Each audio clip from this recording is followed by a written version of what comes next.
In today's Eye on Health, for many, the holidays are described as the most wonderful time of the year.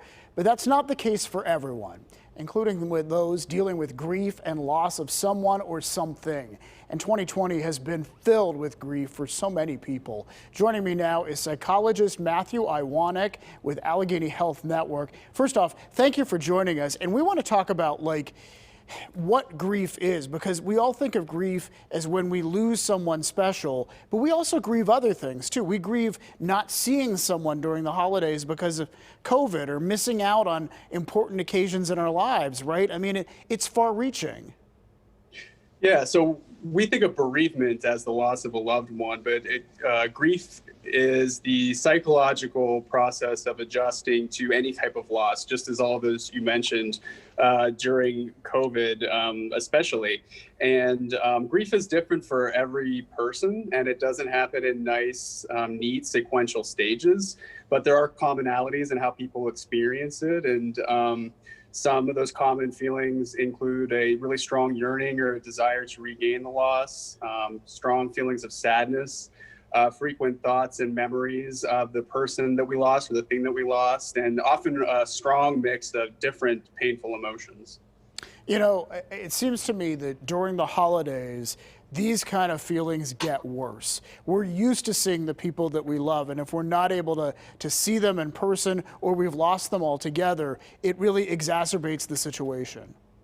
Right. Grief tends to become more painful and more intense during times that are meaningful, and the holidays are certainly a very meaningful time for many. So this period between Thanksgiving and New Year's tends to be especially difficult for people. But I just want to say that that's not necessarily true of everybody. There are people that don't experience heightened grief during the holidays, and just because you don't doesn't necessarily mean that you're grieving wrong or that there's something wrong with you. Your grief might just show up in different ways at different times of the year. It's a different process for different people sometimes. Right. Yeah. Talk to us about this year, because of the pandemic, unfortunately, there are going to be families, if they're able to gather, where there are empty seats around the table. And it's going to be a whole different situation. And for some people during the holidays, they're going to be alone altogether. They're not going to be able to actually see relatives in person, maybe over Zoom, but not in person. Talk to us about how to navigate through this time.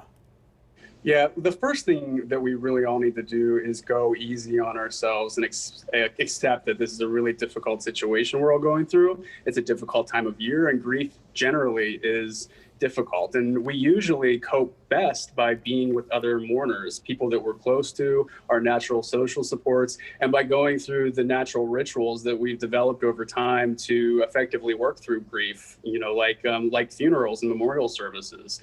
And with COVID happening, we're not able to do those things, which can accentuate the feeling of grief or this feeling of ambiguous loss, as though it doesn't really feel like the person is gone because we haven't seen them anyway, or it doesn't feel like the person is gone because we haven't gone through those regular rituals.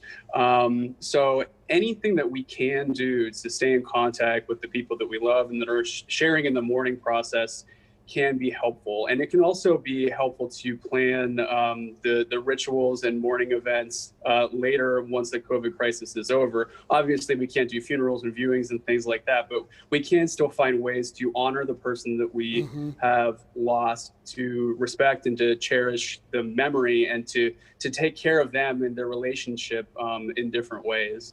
Really important advice on a tough topic. So thank you so much, psychologist Matthew Iwaniec.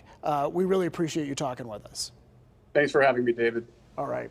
And remember to keep watching our Eye on Health series right here on PTL. Every Wednesday, it's brought to you by Highmark Blue Cross Blue Shield, together with Allegheny Health Network, for your health.